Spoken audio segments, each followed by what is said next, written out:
is our speaker today. It is Olivia Cohen. She is the Director of Early Stage and Social Engagement Programs at Caring Kind. She's a board certified music therapist, licensed creative therapist, and has over 12 years of experience working in long-term care, healthcare, and with individuals living with Alzheimer's and dementia. She has been She's been found in the New York Times for things she's written and Aging Today and has spoken at conferences. So she's very experienced and acclaimed in her field and have the pleasure of working with her and introducing her tonight. But we are talking about engagement today, and I would like to make this engaging. So I may ask some questions. Feel free to put them in the chat, um, and Rochelle can share those with me, any responses that we get. But I'd love to hear from you and actually spend some time if anybody has any experiences or areas that they'd like to troubleshoot where we can use engagement and meaningful activities. Please feel free to jump in. So, thank you all for joining us today. Again, I'm Olivia Cohen. I'm a music therapist and licensed creative arts therapist, and have spent a lot of time working in therapeutic activities for my whole career with individuals with Alzheimer's and dementia all across the spectrum and journey of the diagnosis, so all the different stages. So today, creative connections, meaningful engagement across the stages is we're going to talk about how to apply meaningful engagement at, at each of these stages and what that can look like and how we can adapt it so that it is a successful opportunity for people with Alzheimer's and dementia to participate in with us, and how it can help strengthen the bond between family members or care partners in terms of supporting them in these engagement opportunities, and also the shared experience that can be uh, ex uh, experiences of joy that can be met between both parties, the dyad participating in this. So this session is for family members, friends, healthcare professionals, basically anyone that's supporting somebody with dementia and Alzheimer's. And we're going to spend some time today exploring creative ways to enhance connection and quality of life. So while I'm going to introduce the rest of our goals for today, I would like to just put a prompt out there. Please feel free to introduce yourself in the chat and tell us what brings you to our session today. And we'd love to hear from you as we get started. So our goals for this evening, we're going to start with this idea of decoding, using information that we can gather and from what we're observing, and use that to help tailor each engagement strategy to each stage of the journey that somebody's on. And that's going to help us ensure that we're promoting meaningful opportunities for connection that are specific to the stage that the person may be in with their diagnosis. Also, making sure that it's age appropriate, it's dignified, it's meaningful and purposeful. And using that word purpose, we're making sure that whatever opportunity we're creating for meaningful engagement is created with purpose. So we'll explore meaningful activities to foster joy and connection, like I was talking about earlier, helping to promote that shared experience between the person with the diagnosis, the person that we're caring for, and the care partner themselves. And then also we'll learn how that can help strengthen the relationships, build deeper, emotionally fulfilling connections with those that you're caring for. And we'll talk about specific ways of how the caregiver can help in supporting these activities, either by changing certain things in the environment, um, changing the task that we're asking someone to do, or the activity in front of us.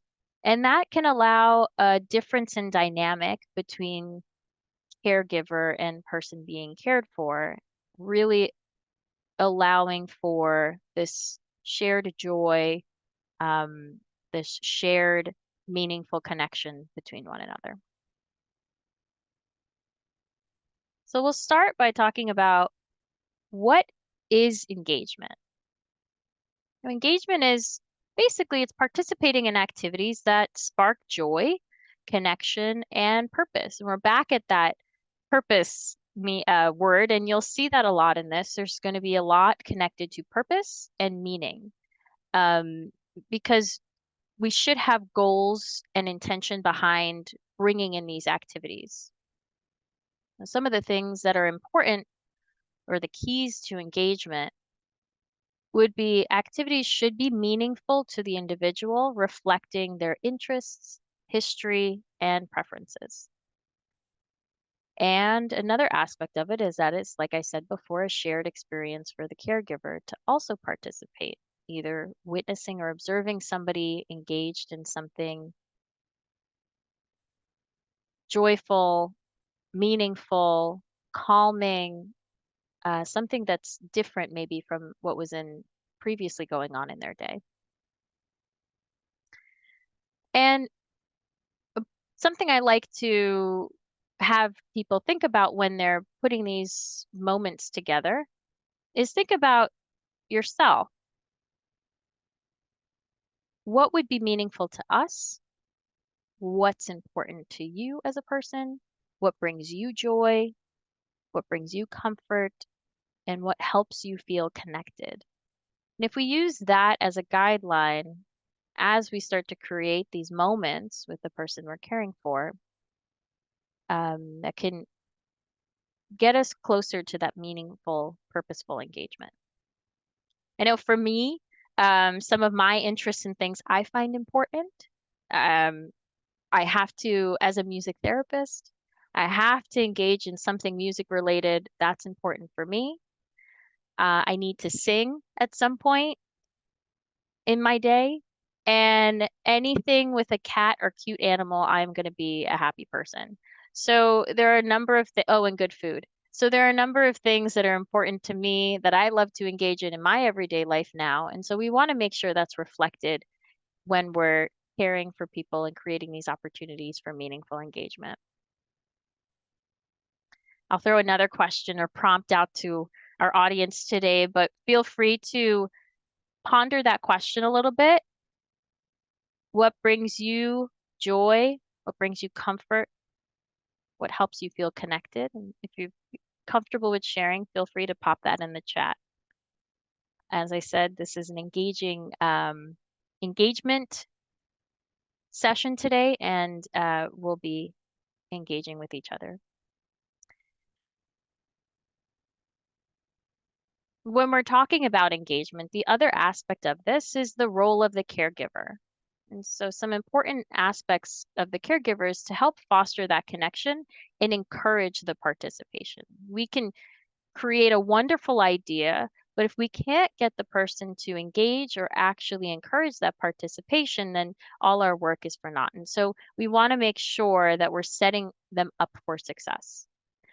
And part of that would be creating an environment that feels safe, inclusive, and stimulating. So, environment is going to come up in this a bit too, and we'll talk about that later on. And also, the caregiver can help with setting up some of these activities to make sure they're adapted to meet the individual's current abilities. And we'll talk about that in terms of not only environment, not only what we're providing as an activity, and a form of engagement, but how that relates to each of the stages.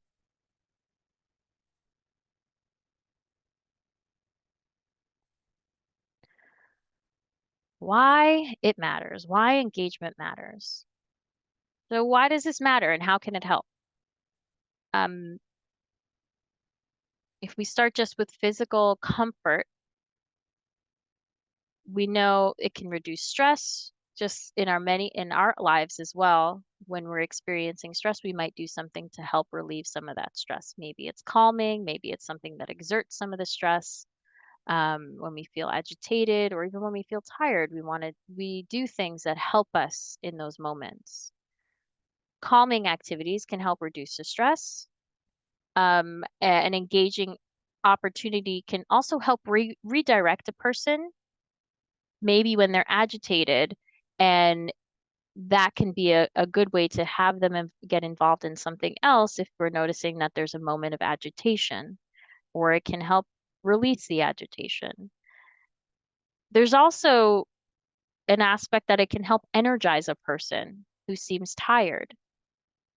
Sometimes people may seem tired or maybe agitated because they're just bored and they need something to engage in. And so on the outside, when um, a reaction or a expressed emotion may look a certain way, we need to consider all the aspects of it. Is boredom really, is the fatigue really the fatigue, or is there something maybe that person needs a little motivation to help get them started with their day, a little bit of stimulation? When we think about transitions in our day, speaking about getting our day going, improved transitions, a well-intentioned and well-timed activity can help with those transitions during the day. Many people like to have a little music in the morning to help them get dressed or help them get going. And the same can be incorporated when we're caring for people, when getting up in the morning may be a little more challenging. So maybe helping with some energizing music, or maybe they need a slower transition into their day, and creating a soothing environment to help with that would be appropriate. It can also work for sundowning. We'll talk about that a little bit more. Joy and purpose. So engagement can provide a sense of joy and purpose, is that purpose word again. Can add meaning and happiness to the individual's life. It provides someone with the sense of feeling a part of something. Maybe that's community, maybe that's feeling connected to others. We can think about this in different examples. Perhaps somebody who had to retire from work because it became too difficult after they received their diagnosis. They need an opportunity to feel useful. And that can be so important when you're no longer feeling like yourself. So finding those opportunities for purpose in life. Emotional connection. These opportunities for engagement can help connect the individual and the caregiver outside of all of those caregiving roles and tasks. And sometimes as caregivers, or family members, we can be so focused on the things to do in the day, and it can create some tension between our most intimate relationships. So having an opportunity to engage in something else can help strengthen that bond between two people. And just being with each other, being present with one another, can change the whole dynamic, even just for a moment. And speaking of moments, remember, a small, meaningful moment can make a big difference. Moments. Sometimes the smallest moment in a day can have the biggest impact and have a transformative effect that can last minutes or hours. But that small window, that small win, can be so big sometimes when we're having a challenging day.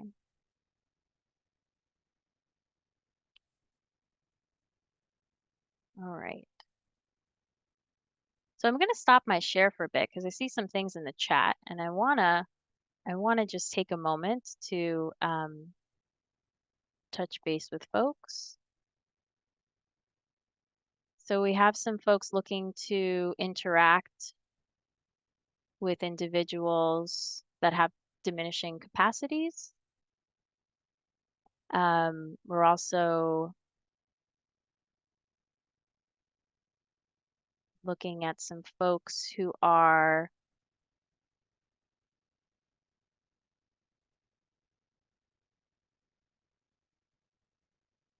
okay. Thank you guys for responding. This is really helpful.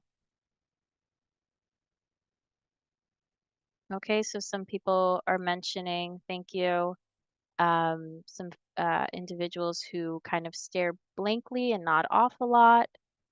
and some things with some fine motor skills, trouble picking up things. So we can talk about some of those adaptations to make. Thank you all. And please feel free as I'm talking, if there's something that you have a question on, feel free to take yourself off mute and I will try to address it in a moment too. All right, I'm going to go back to sharing the screen.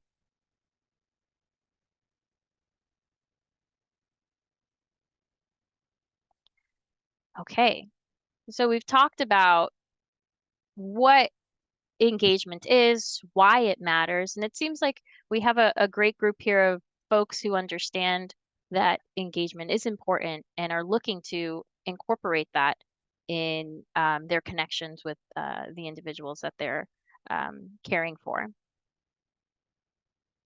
And so I have four kind of key points here to help individuals understand how to make engagement work.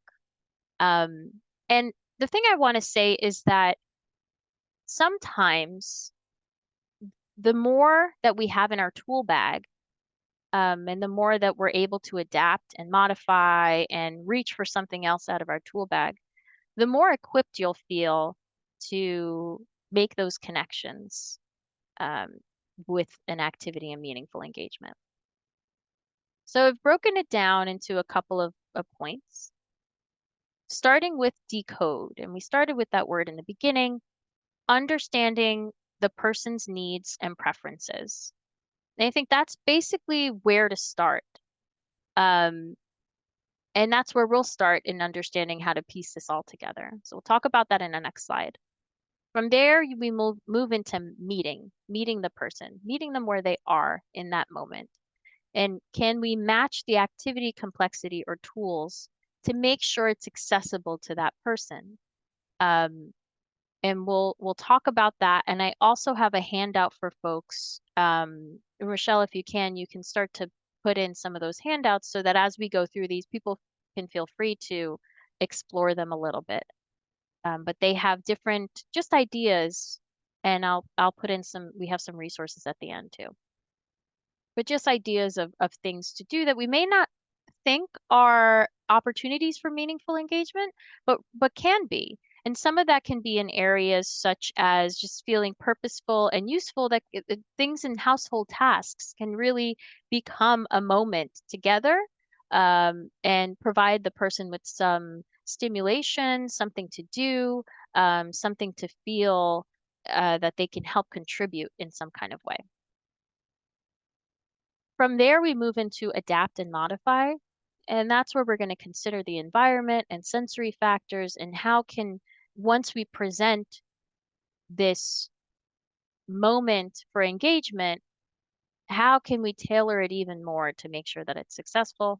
And lastly, we always want to make sure that there's choice involved, that the person has a choice to participate or not participate and or choose what they're participating in.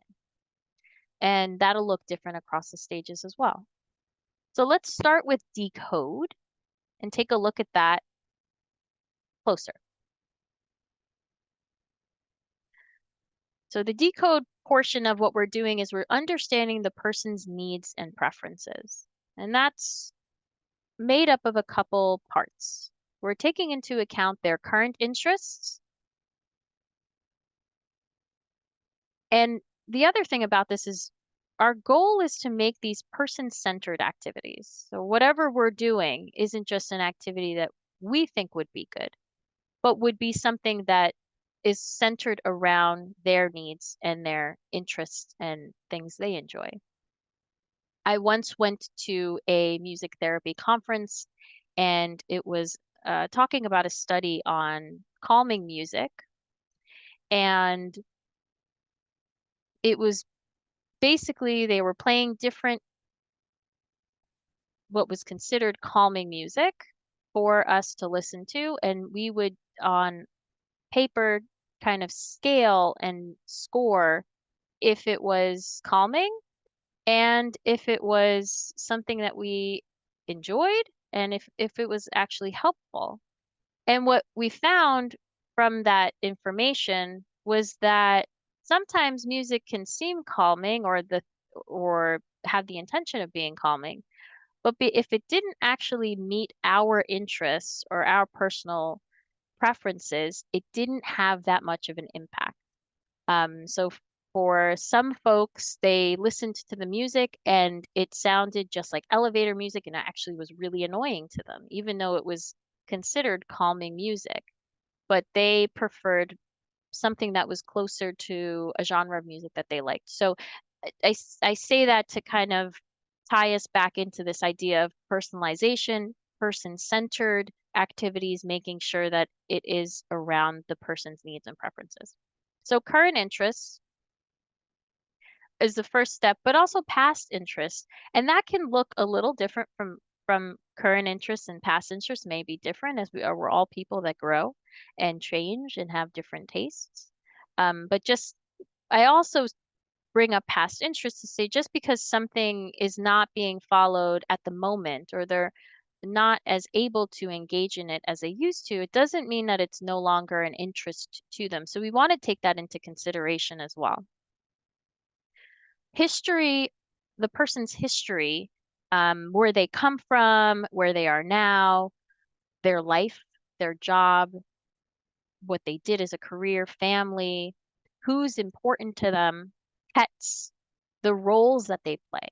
I think that's something that we often don't think about, but thinking of someone who was a mother and was taking care of others for so long, how can that be incorporated into a meaningful activity where they can still feel that they're taking care of somebody for themselves when so much of the focus is now on them being cared for? Can they still provide care for somebody else when that was something that felt really good for them?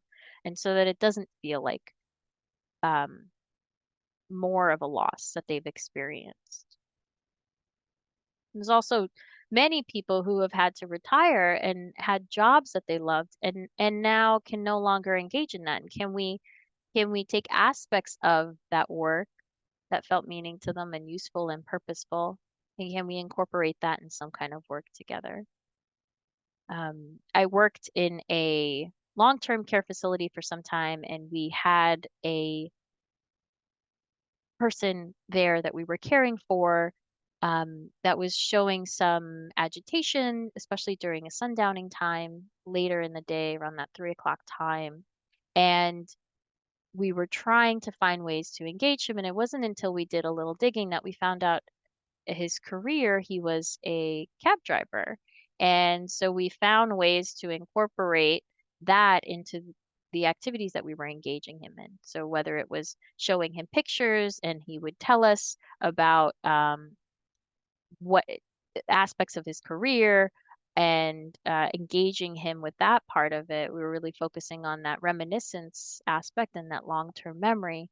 And he was really happy to share his story with someone else and have someone listen to him. So thinking of that history and where that can come into play in what we're doing.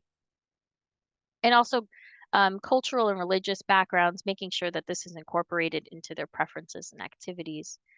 Are there rituals or routines that we can help support the person in maintaining those rituals and routines?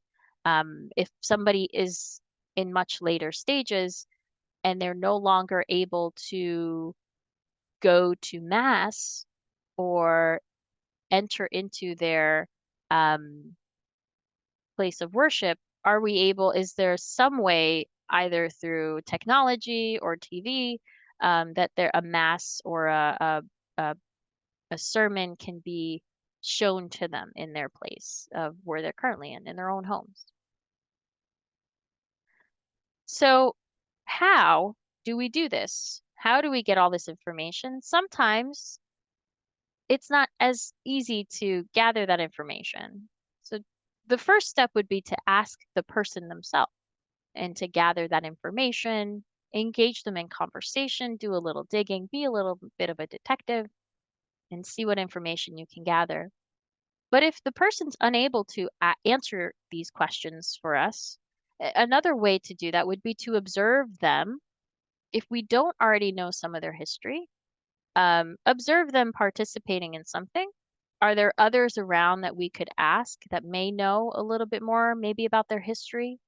Um, and in that observation stage, it's helpful to see what does it look like when they are engaged in something and they are enjoying something, and what does it look like when they dislike something? Because that's information for us to take into account as well.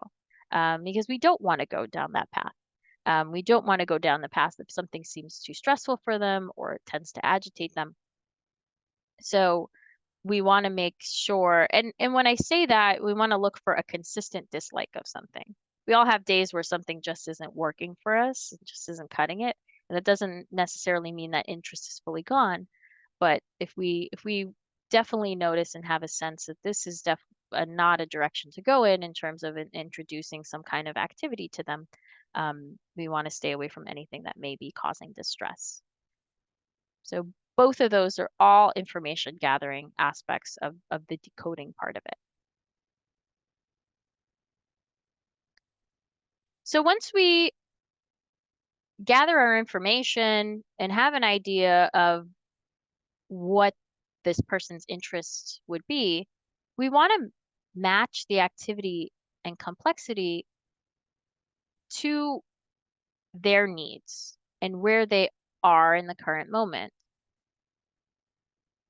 That's part of setting folks up for success. We want to make sure that whatever we're doing, we're setting them up for success. And so when we are meeting the need, um, we're looking to that intentionality between the program that we're providing, the activity that we're providing. Is it meeting a need in terms of we're noticing that they're bored, we're noticing that they're staring off into space, and we want to introduce something to help meet that need, to engage them in something, to help them potentially connect with us. Do they need something that's soothing? Is it that time to connect with others? What is the need that we're looking to meet with this engaging activity? And it can just be to engage, but sometimes um, well-intentioned, like I talked about earlier, and timed activities can be really helpful. Also, the level of task. We want to match the level of the task to the person's abilities, making sure that whatever we're placing in front of them, encouraging them to participate in, is not too challenging that it causes shame or frustration, that there's a sense of failure. And the flip side, we want to make sure that it's not too easy, that it isn't infantilizing in some kind of way or uninspiring, that it's just challenging enough to stimulate thinking and be interesting and perhaps lead to other things, lead to conversations that may not have happened before without it. Next, we have stage. And as an individual moves into more progressed stages of their diagnosis, these activities will need to match their need at each stage. And we'll break this down a little bit later. We'll go into, a couple of the stages. And the last part of this, in terms of keys to meeting and matching that activity, is to be flexible. Things change daily, and what someone may be able to do one day may be different the next day. So we want to adapt accordingly and make sure that we're being flexible in whatever we're doing. And then we have adapt and modify. That's that next step of being flexible leads right into this. So this is where we're considering the environment and these sensory factors. This is all a part of setting the individual up for success and being aware of how to adapt and modify things as things may fluctuate. So accessibility, right off the bat, if somebody has needs hearing and visual support, we want to make sure that that's incorporated in whatever we're doing. Making sure there's large print for those that have glasses and who need extra support visually. Another thing is even sometimes if we're having folks read something and they have some visual impairment, putting text and printing them out on a yellow paper like a pale yellow paper and some nice dark bold font, that contrast can help the person visually see the page a little bit better and the words on the page. So that's something that can be helpful. Hearing, are we talking loud enough? Are their hearing aids on? Are we making sure that they can hear what we're asking them to do, what they're listening to, so that doesn't create any kind of barrier for them fully participating in the activity? Physical adaptations. If you're asking somebody to paint and there's some fine motor skills that are challenging for them, is the paintbrush you're using too thin? They do make wider gripped ones that can help the person, especially if somebody has arthritis or their hands get really stiff. That can be an opportunity to use something in. And maybe that's not the right modality, so we want to make sure that we're creating the right physical adaptation for the person's needs. Maybe utilizing clay and using a bigger space to kind of work our hands could be helpful.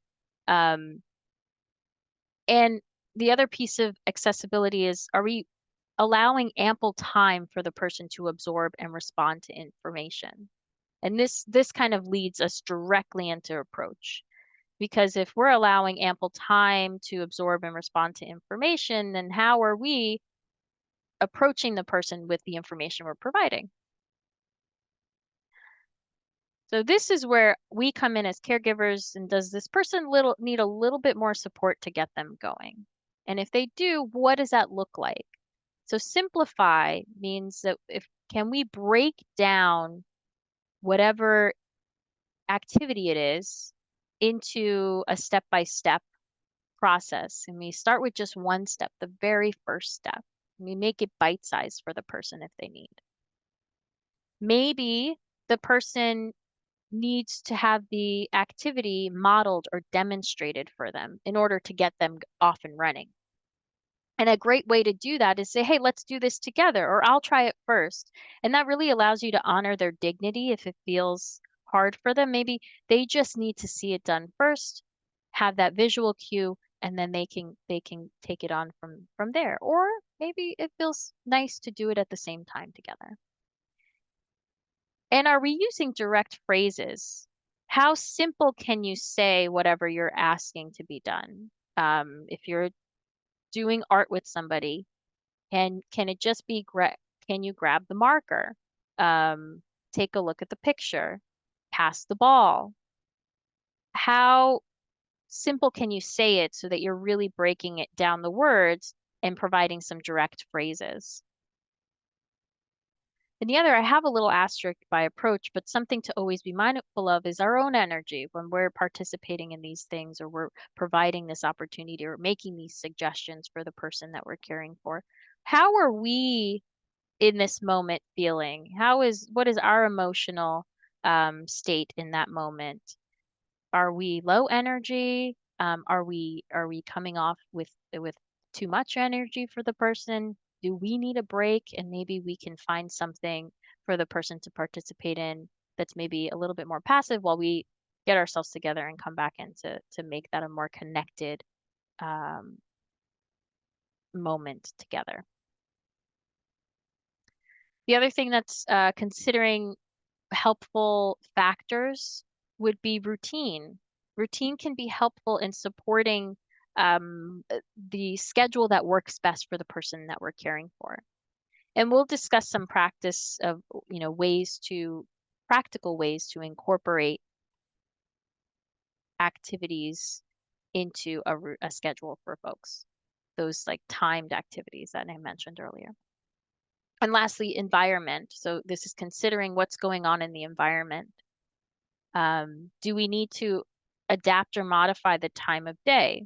Is the space that we're engaging in the right space for this area? Is it too cluttered? Is there too much distraction going on? Is the TV on in the background that's not helping them focus on what's going on in front of them? How about the lighting? Is it bright enough? Is it too bright or is it too dark? Are there shadows being cast that's making it hard for the person to see what they're doing? And even it can be also, are there too many options in front of them and is it overwhelming and do we need to pare it down? So some of these things can also help with this rating opportunities for success.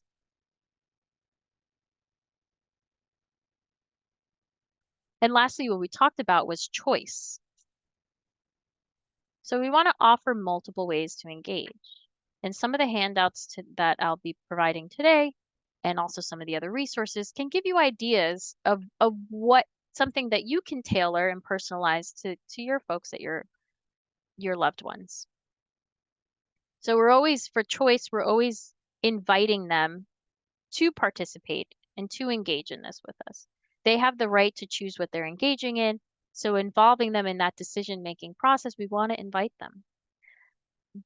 Dig into your tool bag. We offer other opportunities for engagement. So the more ideas that you have, the more things that you know based upon the person you're decoding and um, and the tools that you have in your tool bag, the more that you'll be able to offer different opportunities. And knowing also that on a hard day, you may need something else to provide to the person to have them say yes to the invitation to participate in that moment of engagement. And also, just lastly, the power of no. So not every invitation to a party is going to be something that we say yes to, and that also happens in these cases as well. But we want to allow choice, and it's always a right to say no. And I think in these moments when somebody doesn't want to participate in something, it can be so valuable to just be able to say no to something, especially when you've experienced so much loss that comes with this diagnosis of Alzheimer's and dementia. Being able to just have the power to say no in these moments is a powerful thing. And maybe we offer it later at another time, but in that moment, could be an option too. That is their choice to say no. So we're going to get into the stages of dementia and what activities can look like in the different stages. And we'll move on from there. We'll go into each of those stages. I'm going to stop my share for just a second again, see if anything new has popped into the chat. Thank you, Rochelle, for sharing some of those handouts. So one of those handouts is the 101 activities that has a number of different things. And there's also, Rochelle, I think there's one more that's the CK one. If you can pop that in the chat, that'd be great too.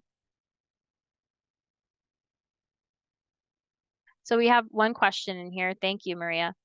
Often it's hard to know how much of an activity they need or want. Sometimes I can tell by the level of restlessness, but it's tough to try to plan, whether it's physical exercise or more leisure activities.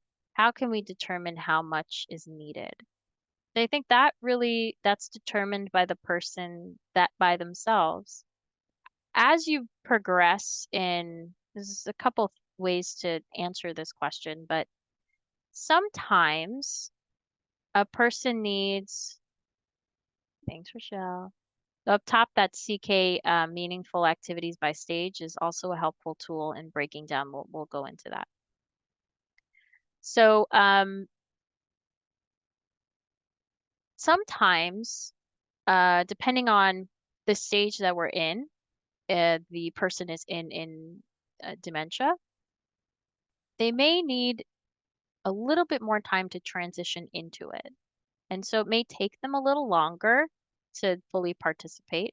And then when they do participate, it may only be for 15 to 30 minutes, and that is actually perfectly fine. And so as you advance through the stages, it becomes harder to focus for longer periods of time. And that's where we kind of look at those smaller moments as being big things. And so if somebody can participate for a couple of minutes of, engage for 15 to 20 minutes, 30 minutes, often in the later stages, that can be that can be a big win.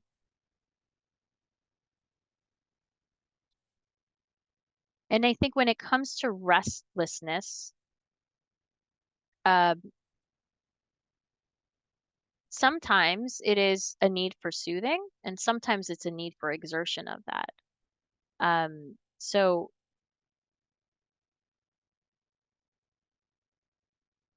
you can play around with either one. And I think the person that we're working with, they're often going to tell us how long is the right amount of time and what is the right amount of time. And again, the more tools you have in your tool bag to offer, the more that you have opportunities for something that could possibly help. So I hope that answered your question a little bit more, Maria. Um, but take into consideration some of the things that we talked about. Environment, is there anything, if there's restlessness, is there anything distracting going on in the environment? But also, as you move further along, it is just going to be a shorter amount of time that they engage and can focus um, in those activities. And do they need that transition time before? Thank you for your question. I'm going to go back and share my screen. So when we're in the early stages of dementia, the challenges in these areas are mild memory loss, difficulty finding words. These are folks who can still be working in those really early stages. Some folks are maybe just retired because working got too hard. So they're in that transitionary place where a lot of people who have just retired are trying to find new routines for themselves. Maybe they're having trouble remembering appointments, remembering names sometimes here and there. But at this point, the engagement tips that we're focusing on familiar routines. Routines at this point are really helpful. Connecting them to the hobbies. A lot of times people lose interest in their previous hobbies because the loss of receiving this diagnosis can kind of impact so many areas of their life. So reconnecting them, re-engaging them with the things that do bring them joy and are meaningful to them. And as care partners or family members, can we provide gentle reminders of those things that they do enjoy and really encourage independence in this stage? Encourage them to participate in those activities that they really enjoyed independently. In our middle stage, we're going to notice some of the challenges are increased confusion and difficulty with complex tasks. So while the person in the early stage, if I were to ask them to go into the kitchen and grab me something to drink and eat, uh, grab me a sandwich and a glass of water, they may go into the kitchen and they may grab me the glass of water, but maybe forget the sandwich and say sorry and go back. While in the middle stage, that complex task becomes a lot harder. So they may go into the kitchen and forget why they went into the kitchen and then come back out and start doing something else. Or they may go into a completely different room. And so that step by step becomes a little bit harder. And that's where it's going to be helpful to break down whatever you're asking the person to do.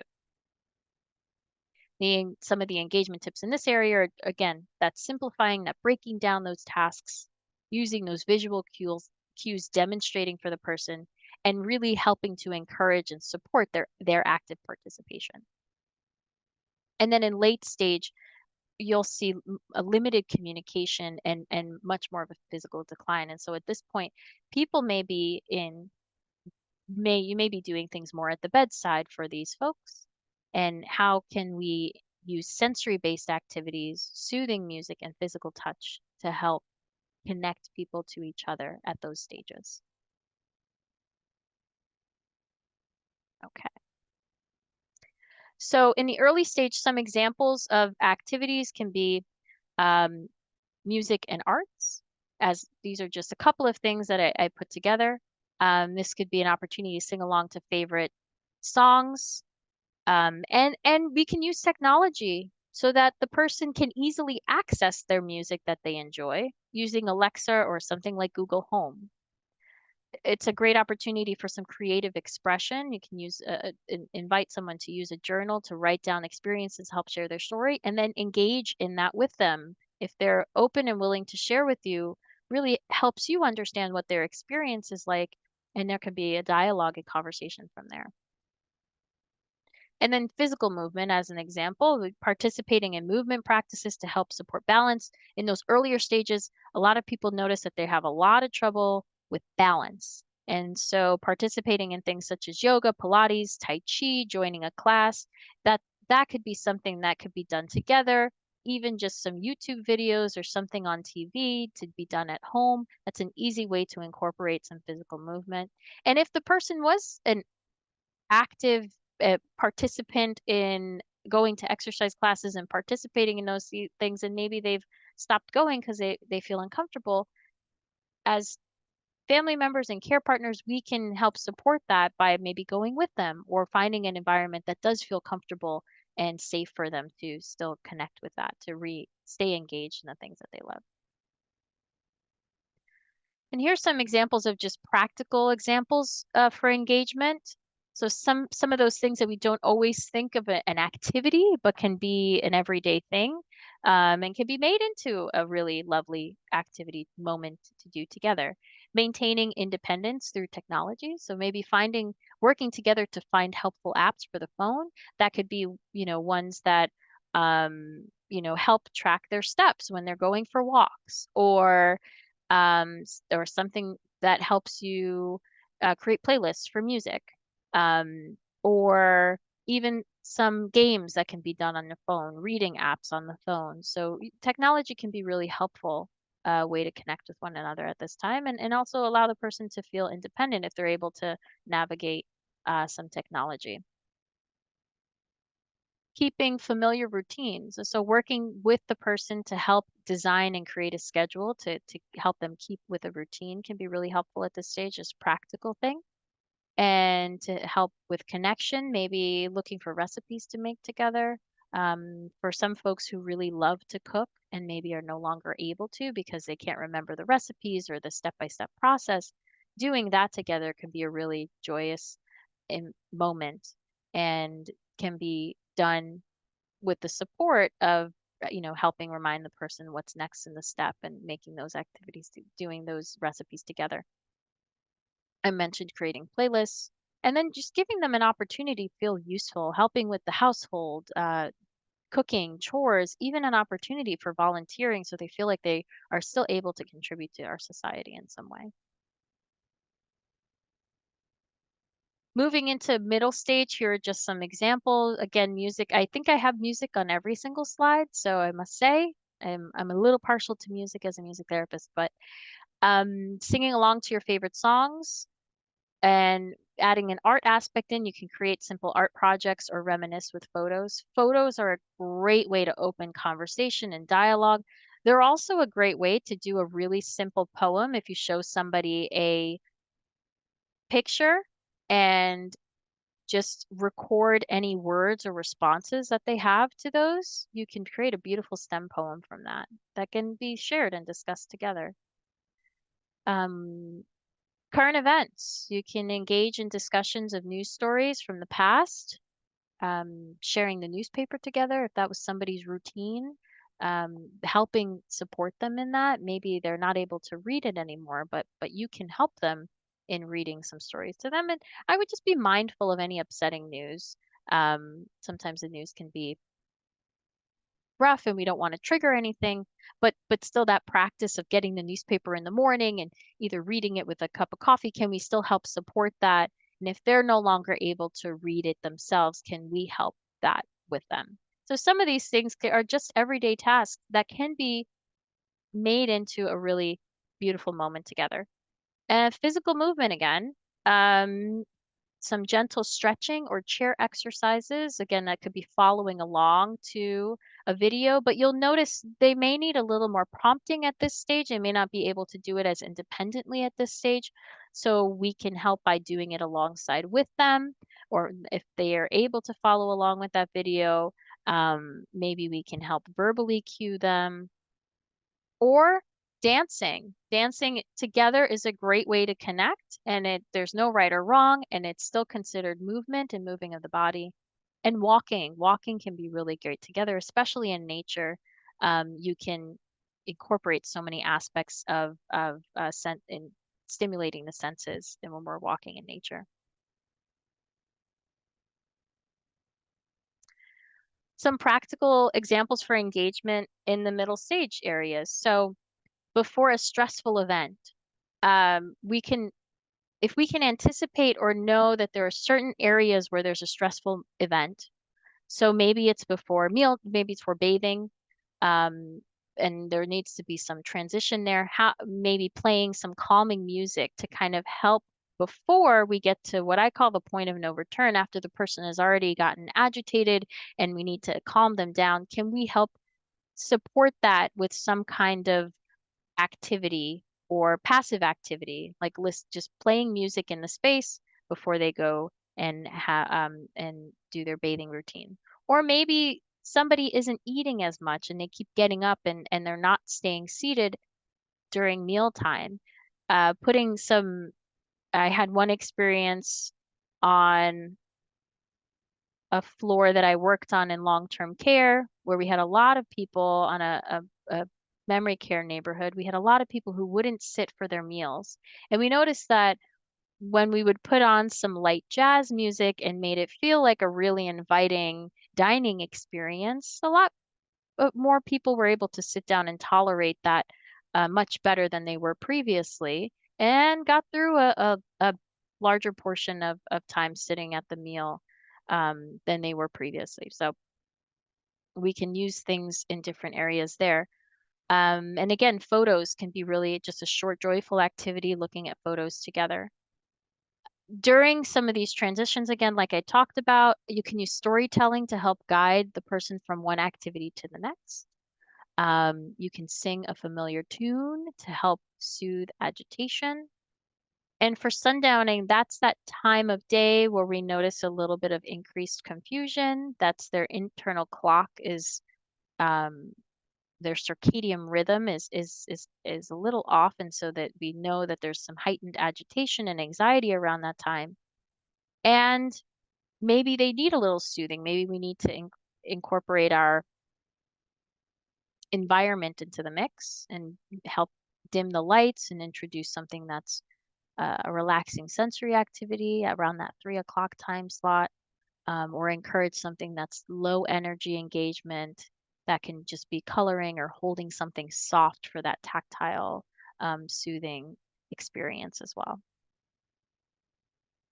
And then in late stage, we're focusing a lot more on transforming the environment and in incorporating sensory-based activities for this stage. So music again, no surprise.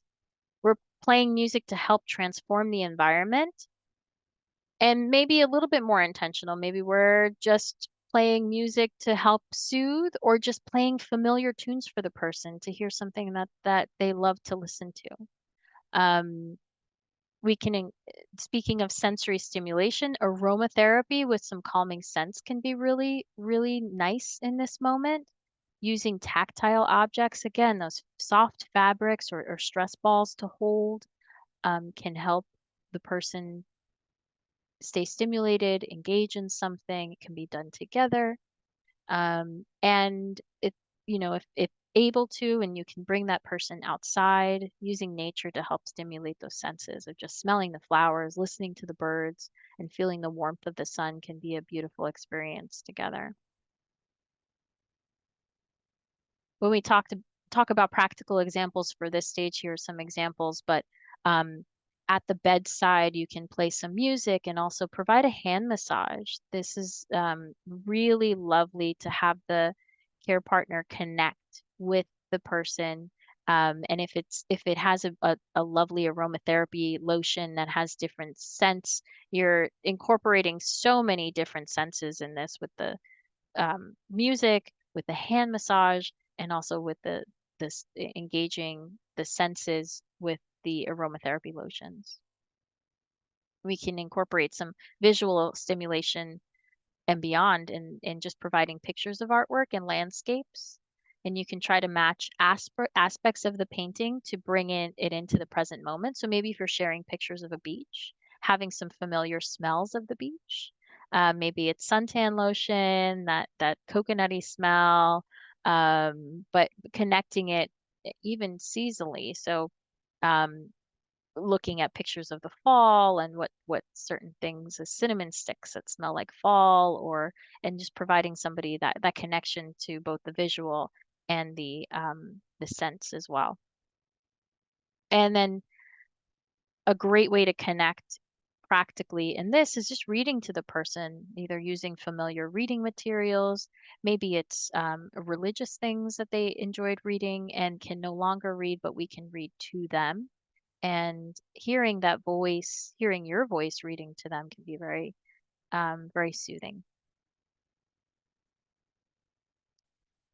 So for those care partners out there, how can you support? I've given, a number of different examples, but to sum it up, you want to make sure that you're present, being present, meeting them where they are in the moment in that day. And that could be hard sometimes, especially as caregivers, but we want to meet them where they are.